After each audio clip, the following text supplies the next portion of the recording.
ادا کرنا ہوگا۔ اب شکریہ ادا کرنے کے بھی بہت سارے طریقے ہیں۔ بعض وقت جو ہے وہ شکریہ زبان سے کہہ کے شکریہ ادا کیا جا سکتا ہے، بعض وقت کسی اور ذریعے سے بھی شکریہ ادا کیا جا سکتا ہے۔ بہت سارے طرق ہیں، بہت سارے ذرائع ہیں شکریہ ادا کرنے کا۔ تو بات جب یہاں تک پہنچی ہے تو ہمیں سب سے پہلے جو ہے یہ سمجھنا چاہیے کہ جب 11ویں امام حسن عسکری علیہ السلام اس دنیا سے جانے لگے اور امام حجت عجل اللہ تعالی فرجہ الشریف امام مہدی علیہ السلام معلوم تھا کہ وہ پردے غیب میں چلے جائیں گے، تو لوگوں نے امام سے پوچھا کہ مولا وہ پردے غیب میں رہیں گے اور آپ جو ہے وہ شہادت ہو جائے گی،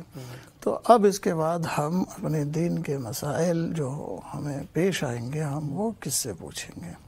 تو امام علیہ السلام نے کیا فرمایا کہ جو ہماری امت کے علماء ہیں، اب پھر وہ علماء کی شرائط موجود ہیں، روایات بہت ساری موجود ہیں، احادیث بہت ساری موجود ہیں جس میں علماء کی شرائط اور علماء کی تعریف بیان کی گئی ہے کہ جن سے جو ہے وہ احکام کو پوچھنے کے لیے خود امام نے فرمایا ہے، اور صرف امام حسن عسکری علیہ السلام نے نہیں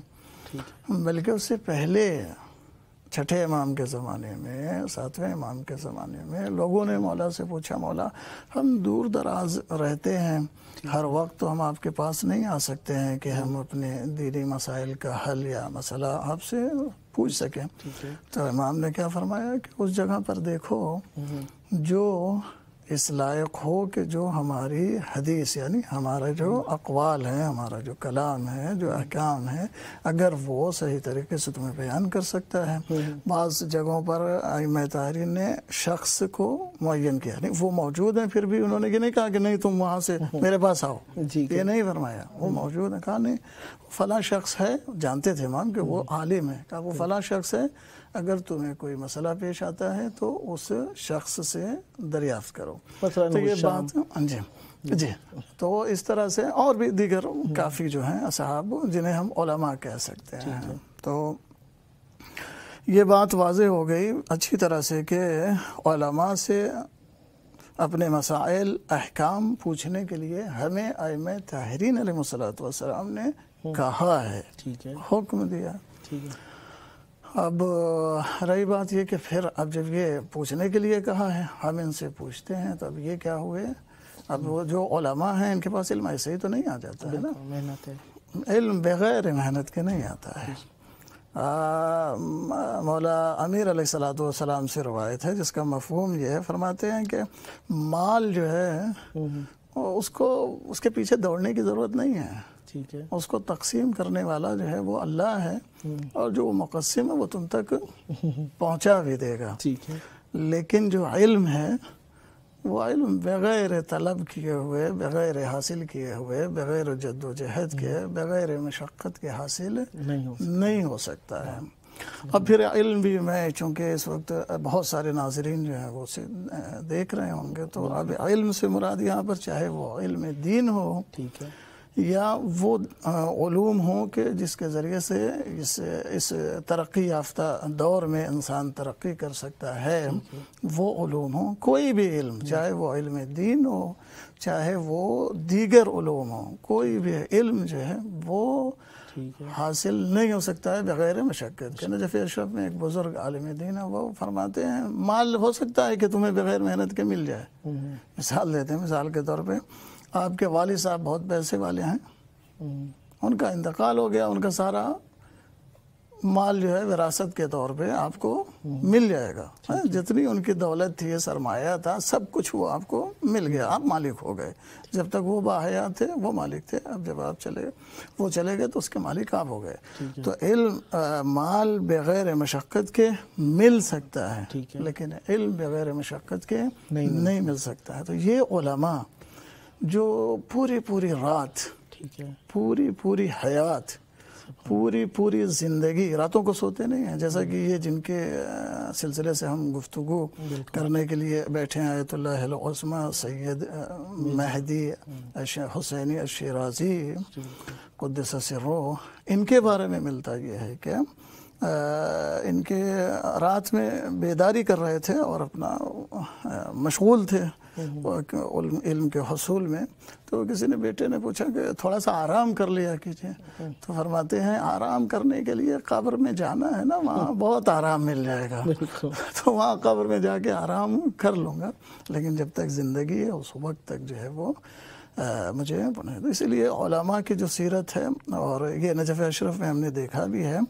کہ علماء بیان کرتے ہیں، بزرگ علماء نے کہا کہ اگر ان کی زندگی اٹھا کے دیکھیں تو پوری زندگی میں اگر ان کا حساب کیا جائے تو یہ جو مراجع ہوتے ہیں ہمارے مراجع تقلید یا علماء جو بزرگ علماء پہنچے ہیں، کہ وہ کہتے ہیں کہ ان کی زندگی میں وہ اگر حساب کیا جائے تو 24 گھنٹے میں شاید 2 گھنٹہ 2.5 گھنٹہ 3 گھنٹہ ان کو آرام یا سونے کا وقت ملتا ہے ان کی زندگی میں، ہر روز 24 گھنٹے میں، وإلا پوری زندگی ان کی جو ہے علوم دین کے حاصل کرنے میں، مسائل فقہیہ لوگوں تک پہنچانے میں، اور امت کے بارے میں اور شیعت کے بارے میں اور یتیمان آل محمد جو بھی ہیں ان کے بارے میں سوچنے میں، غور و فکر کرنے میں ساری کی ساری زندگی ان کی گزر جاتی ہے، ساری کی ساری زندگی گزر جاتی ہے۔ بعض علماء کو ہم نے دیکھا ان کو پتہ ہی نہیں ہے کہ دنیا مثلاً ایک چھوٹے سے کمرے یا چھوٹی سی جگہ اور باہر مثلاً وہ نکلتے ہی نہیں ہے کہ انسان ایک ہی جگہ پہ رہ کے، لیکن یہ علماء کی قربانی ہے کہ وہ اسی ایک کمرے میں رہ کے کتابوں کے درمیان میں کتابوں سے وہ چیزیں تلاش کر کر کے ہمیں ہمارے مسائل حلال و حرام ہمیں بتاتے ہیں کہ جس کو عام طریقے سے عام انسان اس مصروف ترین زندگی میں حاصل نہیں کر سکتا ہے۔ تو ایسے علماء اگر دنیا سے چلے جائیں تو ان کے احسان کی جزا یہی ہے کہ ہم انہیں فراموش کر دیں، اللہ اکبر، ان کے احسان کی جزا یہی ہے کہ ہم انہیں فراموش کر دیں۔ بلکہ اگر اللہ بھی کہتا ہے کہ حل جزاء الاحسان الا الاحسان، کہ جس نے تمہارے اوپر احسان کیا ہے تم بھی کیا کرو، اس کے ساتھ احسان کرو۔ تو اس کے ساتھ ہم احسان کیسے کریں؟ اس نے تو ساری زندگی ہمارے لیے وقف کر دی، سب خرچ کر دیا، اس نے ساری محنت کر کے ہم تک پہنچا دیا، جیسے یہی آیت اللہ العظمی المرجع الدینی سید مہدی حسینی الشیرازی مثلا اس طرح۔ تو اب ہمارا فریضہ کیا ہے کہ ایسی شخصیتوں کی جو محنت ہے، جو مشقت ہے، ان کی جو کتابیں ہیں، ان کی جو حیات ہے، اسے ذکر کیا جائے اور اس سے درس لیا جائے، اور قوم کو، جو قوم کے جوان ہیں، نوجوان ہیں، قوم کے لوگ ہیں، ان کو ان کو نمونہ عمل کے طور پر پیش کیا جائے کہ دیکھو انہوں نے اس طرح سے اتنی محنت کی، یہ تو اس درجے پر پہنچے ہیں۔ اور جو عظیم قومیں ہوتی ہیں وہ اپنے عظیم لوگوں کو یاد رکھتے ہیں۔ یعنی ہم ان سے، ان کی سیرت سے، ان کے کردار سے، ان کے عمل سے اپنے لیے نصیحت حاصل کرنا چاہتے ہیں، اس لیے ہمیں ان کا تذکرہ باقی رکھنا چاہیے۔ اب دوسری جہت بھی ہم لے لیتے ہیں کہ ہم جو ذکر کرتے ہیں ان کا، ہم تو چلو اپنے حصے کا فائدہ کسی نہ کسی حد تک اپنے قبول عالم کی حیثیت سے، سید ہونے کی حیثیت سے، اپنے علاقے کا ہم زبان ہونے کی حیثیت، کسی نہ کسی اعتبار سے ان کا ذکر زندہ رکھتے ہیں، ہم ان کی سیرت سے کچھ فائدہ حاصل کر رہے ہوتے ہیں۔ یہ مرحوم کو اس سے کیا فائدہ ہوتا ہے جب ہم ان کا ذکر کرتے ہیں؟ ان کا ذکر کرنے سے یہ جو ہے کہ شخصیت کا تذکرہ ہمارے لیے فائدہ مند ہے۔ ان کا ذکر کرنے سے اگر ان کے لیے طبعاً جب وہ مجلس رکھی جائے گی، لوگ ذکر کریں گے تو ترحم کریں گے کہ اللہ ان کے اوپر رحمت نازل کرے، یا مثال کے طور پہ ان کے لیے سورہ فاتحہ پڑھیں گے، کم سے کم یہ فائدہ ہوتا ہے۔ تو سورہ فاتحہ کی وجہ سے یا ترحم کی وجہ سے اللہ رب العزت ان علماء کے درجات میں بلندی عطا کرتا ہے، بلندی عطا کرتا ہے۔ تو اس لیے جو ہے یہ ان کو فائدہ پہنچے گا، اور جو ان کو ذکر کرنا اور ان کی شخصیت کو بیان کرنا یہ ہمارے لیے ہے، تاکہ ہم ان سے کیا ہے، جس طرح سے ائمہ طاہرین ائمہ طاہرین ائمہ ہیں، وہ معصومین ہیں، جیسے وہ ہمارے لیے کیا ہے۔ تو ان کے بعد یہ جو علماء ہیں، یہ ہم جیسے ہیں، ظاہر سی بات ہے کہ یہ کوئی، وہ تو معصوم ہیں، لیکن یہ علماء جو ہیں وہ کیا ہیں، وہ ہم ہی جیسے ہیں۔ جب یہ محنت کر کے، مشقت کر کے اتنے بڑے عالم عظیم بن سکتے ہیں، تو ہم اپنی اولادوں کے لیے، اپنے لیے، آنے والی نسلوں کے لیے یہ بات اچھی طرح سے ان کے ذہن میں راسخ کر دیں کہ علم نہ کسی کی میراث ہے، نہ علم کسی کی جائیداد ہے، علم اسی کے لیے ہے جو محنت کرے گا، جو مشقت کرے گا، جو راتوں میں جاگے گا، پڑھے گا، محنت کرے گا، اسی کو علم حاصل ہوگا، وَإِلَّا علم جو ہے کسی کو اس طرح سے حاصل نہیں ہو سکتا ہے۔ سبحان اللہ۔ ہم اپنے موضوع کی طرف آتے ہیں۔ مرحوم و مغفور آیت اللہ العظمیٰ سید مرزا مہدی حسینی شیرازی مدت علی اللہ مقامہ و نور مرکزہ الشریف سے متعلق ہم بات کرنا چاہتے تھے۔ ان کی زندگی یقیناً 50 سال سے ابو رہی۔ 30 سال کے لگ بھگ انہوں نے حوزہ علمیہ کی ریاست کا بار اپنے کاندھوں پر برداشت کیا۔ کافی سارے تلامید ان سے فیضیاب ہوئے۔ ان کی اس زندگی کے اندر اگر ہم کچھ اپنے لیے حاصل کرنا چاہیں تو کتنے نکات ہم ان سے اخذ کر سکتے ہیں جو ہمارے لیے بینیفٹ فائدہ مند ہوں؟ جی بہت اچھا سوال ہے۔ اب تو جیسا کہ پوری زندگی، اب چونکہ ساری زندگی کے ایک ایک نکات اور سارے اہم پہلو اور ایک ایک اس پہ جو ہے وہ تبصرہ اور خصوصاً وہ ساری چیزیں جو ہیں وہ شاید دستیاب بھی نہ ہوں۔ تو اگر ہم عام طور سے دیکھیں تو جو ان کی مختصر سی حیات جو ملتی ہے اس میں ان کے کچھ اہم پہلو ملتے ہیں۔ اس اہم پہلو میں یہ ہے کہ انہوں نے درس کے لیے یعنی حصول علم کے لیے اپنا وطن چھوڑا، چونکہ وہ کربلا معلیٰ میں ان کی ولادت ہوئی ہے اصل میں، اور کربلا معلیٰ میں بھی خیمہ گاہ اور حرم امام حسین علیہ السلام کے درمیان میں ان کا گھر تھا، اس جگہ پر ان کی ولادت ہوئی تھی، اور یہاں پر وہ اس عظیم مقام پر ولادت ہوئی، اور یہاں وہ انہوں نے کچھ عمر عرصہ گزارا بچپنے کا، پھر حصول علم کے لیے یہاں سے سامرا گئے۔ اللہ، یعنی اس عظیم مقام سے سامرا گئے، چونکہ وہاں پر اس وقت علم حاصل کرنا محمد تقی الشیرازی آیت اللہ العظمیٰ محمد تقی الشیرازی وہاں پر موجود تھے،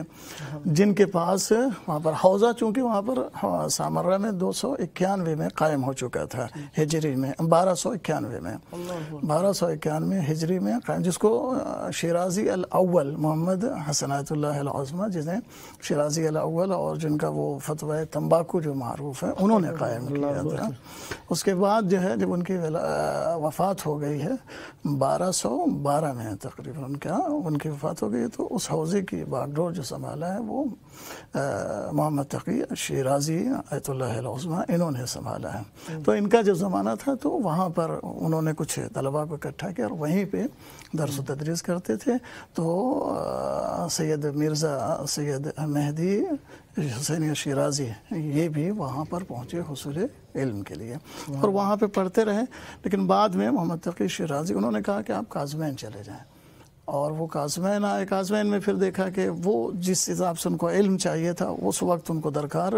نہیں ہو سکا، تو پھر کربلا آئے۔ کربلا میں بھی جب ان کو نہیں ملا تو کربلا سے نجف اشرف چلے گئے، اور نجف اشرف میں انہوں نے 20 سال علماء سے جو اس وقت کے جید علماء، اور وہ بڑے اچھے علماء اس وقت کبار علماء نجف اشرف میں ہوا کرتے تھے، ان سے انہوں نے علم دین حاصل کیا۔ تو دیکھیں ان سے ایک تو یہی ہمیں درس ملتا ہے کہ انہوں نے حصول علم کے لیے مشقت اٹھائی، کربلا سے سامرا، سامرا سے کاظمین، کاظمین سے کربلا، کربلا سے پھر جو ہے وہ نجف اشرف تک تشریف لے گئے صرف حصول علم کے لیے، جبکہ وہ زمانہ جس زمانے میں دوسری قومیں جو ہیں وہ ان کو علم کی وہ اہمیت نہیں تھی، یہ ہمارے علماء پہلے زمانے سے ان کے پاس علم کی یہ قدر تھی۔ آج جو ہماری جیل ہے، ہماری نسل ہے، انہیں یہ چاہیے کہ ایسے علماء سے درس لیں کہ جس وقت لوگ علم سے اصلاً جو ہے وہ دور تھے، اس وقت ہمارے علماء علم کے حصول میں اتنی جد و جہد کرتے تھے۔ آج ہم کیوں نہ علم کے حصول میں، چاہے وہ علم دین ہو چاہے وہ علم دنیاوی ہو، دونوں میں کیوں نہ اتنی جد و جہد کریں، اتنی مشقت کریں، اس لیے کہ آج ضرورت بھی ہے اور قوم کے لیے بہت سخت ضرورت ہے۔ علماء سے درس لے کر ہمیں چاہیے، ہماری قوم کے جو جوان ہیں، نوجوان ہیں، انہیں چاہیے کہ علم کے حصول میں خود کو، جب تک ایک مختصر زندگی جو حصول کا وقت ہے اس میں چاہیے کہ خود کو علم کے حصول کے لیے کہ من طلب العلا سحر الليالي اس پہ عمل کریں، کہ اگر وہ چاہتے ہیں کہ آگے زندگی میں کچھ بلند ہو سکیں، کچھ بڑے ہو سکیں، تو انہیں چاہیے کہ وہ رات کی بیداری کریں، تب جا کے ان کو کچھ مل سکے گا، علم ہو سکے گا، تاکہ آگے جو ہے وہ کچھ بن سکے۔ آیت اللہ العظمیٰ مرحوم و مغفور سید مرزا مہدی حسینی شیرازی اعلی اللہ مقامہ نے تمباکو سے متعلقہ جو فتویٰ صادر فرمایا، اس کے اثرات اس وقت تو تھے، ان کا اثر آج کے دور میں کیا ہے جو ہم ان کے اس ایک تمباکو والے فتوے کو اتنا یاد کرتے ہیں؟ جی، وہ جو ان کے جو بزرگ تھے سید مرزا مہدی حسینی شیرازی، جن کی آج وفات ہے 28 شعبان کو تھی، ان کے بزرگ وہ تھے اسی خاندان سے، جو محمد حسن آیت اللہ العظمہ محمد حسن شیرازی، جن کو مجدد الاول کہا جاتا ہے، ان کا جو فتویٰ تمباکو والا تھا،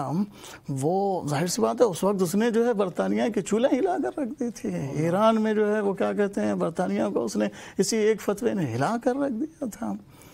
اس نے ختم کر دیا تھا برطانیہ کے سارے جو ہے وہ پلان کو، سارے اس کے جو مخططات سے سب کو ختم کر دیا تھا ان کے ایک فتوے نے۔ اس کے بعد دوسرا فتویٰ، اس وقت جب فتویٰ دیا گیا تھا تو یہ جن کا ذکر آج ہم کر رہے ہیں، اس وقت ان کی عمر زیادہ نہیں تھی، مرزا مہدی شیرازی جو ہے حسین، ان کی عمر زیادہ نہیں تھی۔ لیکن دوسرا فتویٰ ایک آیا تھا جو تقی محمد تقی شیرازی، آیت اللہ العظمہ محمد تقی شیرازی، جو انہوں نے دیا تھا فتویٰ، وہ فتویٰ بھی کون سا تھا؟ اس زمانے میں برطانیہ نے یہ کہا تھا کہ عراق میں انتخاب ہونا چاہیے اور انتخاب میں ہمارا ایک بندہ ہوگا، اچھا ہمارا ایک بندہ ہوگا، برطانیہ کا ایک بندہ ہوگا، لہٰذا جو ہے اس کو بھی انتخاب میں شامل کیا جائے۔ اس وقت انہوں نے فتویٰ دیا کہ یہ ہرگز نہیں ہو سکتا کہ مسلمان ملک میں کوئی غیر مسلمان جو ہے وہ کیا ہے انتخاب لڑے اور پھر وہ حاکم بنے، اور اس وقت انہوں نے محمد تقی شیرازی قدس سرہ کا پورا ساتھ دیا تھا اور ان کی مدد کی تھی اس فتوے کے، ان کے ساتھ رہے ہیں، ہر میدان میں رہے ہیں۔ پھر اس کے بعد جو ہے پھر ایک اور فتویٰ آیا اسی طرح سے، وہ فتویٰ آیا جب آیت اللہ العظمہ محسن الحکیم قدس سرہ کا زمانہ تھا، اور یہ آیت اللہ العظمہ سید مہدی حسینی شیرازی، یہ ان کا دور تھا۔ تو اس دور میں اس عراق میں کمیونزم جو ہے وہ بہت زیادہ پھیل رہی تھی، بہت زیادہ پھیل رہی تھی، تو اس میں انہوں نے بھی نجف اشرف سے فتویٰ دیا اس کے بارے میں اور کوشش کی، اور ہمارے جو یہ آیت اللہ العظمہ یہ ہیں، انہوں نے بھی جو ہے وہ فتویٰ دیا، اور صرف فتویٰ نہیں دیا بلکہ یہ عراق کے عشائر کہ یہاں ایک کے یہاں گئے اشاعر کے، اور اشاعر کے پاس جا کر ان کو قانع کیا کہ یہ چیز جو ہے وہ درست نہیں ہے، جس کا نتیجہ یہ ہوا کہ یہ بلا، یہ مصیبت جو کمیونزم کے نام پر عراق کے اندر پھیلائی جا رہی تھی، جس کا مقصد تھا کہ لوگوں کو عقیدے سے دور کیا جائے، لوگوں کو دین سے دور کیا جائے، اس مقصد سے برطانوی نظام اور یہ استعمار اور طاغوت کو انہوں نے ناکام فرمایا، سرنگوں فرمایا۔ یہ اپنی حکمت عملی کے ذریعے کہا ہو ہی نہیں سکتا، اس لیے کمیونزم کا مطلب یہ کہ اللہ کے وجود کا قائل نہیں ہے۔ جب اللہ کے وجود کا قائل ہی نہیں ہے تو نہ اس کی نماز صحیح ہے، نہ اس کا روزہ صحیح ہے، کیونکہ نماز اس وقت صحیح ہوگی جب تم اللہ کو مانو گے، تب تو تمہاری نماز صحیح ہوگی۔ روزہ اس وقت صحیح ہوگا جب روزے کو اللہ کو مانو گے، تب تو روزہ صحیح ہوگا۔ حتی زیارت امام حسین علیہ السلام کے لیے اسی وقت آنا درست ہوگا جب یہ مانو گے کہ کوئی اللہ ہے، کیونکہ اسی اللہ لا الہ الا اللہ کو بچانے کے لیے امام حسین علیہ السلام سرزمین کربلا پر وارد ہوئے تھے۔ یعنی اعتقاد کے بغیر کوئی بھی عمل ایک ورزش، گردش، سیر و سیاحت، تفریح، دل لگی ہو سکتی ہے، حقیقت عبادت یہ ہے کہ پہلے اعتقاد ہو، پھر اس اعتقادات کے اوپر معتقد ہو کر عمل کیا جائے، اور اس کے یعنی یہ استعمار کے خلاف، چاہے وہ انگریز ہوں، برطانیہ ہو، چاہے کسی بھی انداز میں ان لوگوں نے مسلمانوں کے اوپر اپنے جہد و مرام کو پہنچانے کی جو کوشش کی، تو خانوادہ شیرازی آیت اللہ العظمہ سید مرزا مہدی حسینی شیرازی علی اللہ مقام الشریف ہوں، یا آیت اللہ العظمہ مرحوم سید محمد تقی شیرازی صاحب مرحوم ہوں، انہوں نے یعنی استعمار کو سرنگوں کرنے کے لیے دونوں ممالک سے، یعنی یہ جو آج ہم اتنا اسلام کا بول بالا دونوں ممالک کے اندر اپنے اپنے حساب سے دیکھ رہے ہیں، اس کا پیش خیمہ خانوادہ شیرازی کے سر پر جاتا ہے، تو آج اس کا ان کے سروں کے اوپر ہے، اور انہوں نے اپنے یعنی دیکھیں اس زمانے میں اس حساب کی دہشت گردی تھی، اپنی جان کی پرواہ کیے بغیر اتنی بڑی بڑی طاقتوں سے ٹکر لے کر مقابلہ کرنا، اس کے لیے یقیناً ایک قوت ارادی، قوت ایمانی، جب تک وہ ایمان کی وہ طاقت نہیں ہوگی اس وقت تک اتنی بڑی طاقت کے سامنے کون ہے جو اٹھ سکے گا؟ اتنی بڑی قوتوں کے سامنے ان کا مقابلہ کرنا اور ان کے سامنے ڈٹ جانا، خوف نہ کرنا، جیل کی، بائیکاٹ کی، کسی بھی طریقے کا خوف نہ کرنا، گولیوں کا خوف نہ کرنا، کسی چیز کا خوف نہ کرنا، یہ ہم نے اپنے علماء میں دیکھا ہے، یہ علماء میں ہم نے اپنے دیکھا ہے۔ صرف بہت ساری تاریخ اسلام میں ائمہ طاہرین کے بعد اگر ہم علماء پر نظر کریں تو ہمیں ایسے بہت سے علماء جنہیں شہر بدر کیا گیا، ان کے گھروں سے نکالا گیا، ان کے جسموں میں کیلیں ٹھوکی گئیں، ان کے ہاتھ پیر کاٹے گئے، ان کے ساتھ کیسی کیسی اذیتیں کی گئیں، لیکن انہوں نے وہ جو حقیقی دین ولایت امیر المؤمنین علی ابن ابی طالب علیہ السلام کے ساتھ تھا، وہ انہوں نے ہم تک پہنچایا، اور الحمدللہ اس وقت وہ اتنا مضبوط ہو گیا ہے کہ اب کسی استعمار کے ہلانے سے یا اسے کرنے سے انشاءاللہ کوئی نقصان ہونے والا نہیں ہے۔ پروگرام کا آخری ٹائم ہے، آخری وقت کے اندر یقیناً میں ایک جملہ ہمیشہ پروگرام میں کہا کرتا ہوں، آخری وقت میں انسان کو اپنے پیارے یاد آتے ہیں، چاہے وہ دیکھیں جس طریقے سے مختلف مراحل دیکھیں، اسکول جانے لگتا ہے بچہ، گھر سے نکلتے ہوئے اسے اپنے پیارے پیارے زیادہ رونا دھونا شروع کر دیتا ہے، کچھ کم ہی بچے ہوتے ہیں جو خوش خوش جاتے ہیں، اور اسی طریقے سے جس طریقے سے پڑھنے کے لیے آپ یقین جانیے ہم آپ باہر آئے، غیر ممالک میں آئے، گو کہ اہل بیت علیہ السلام کی شہر ہمارے اپنے شہر ہیں، اس میں ملک و حدود کی قید و بند نہیں ہے،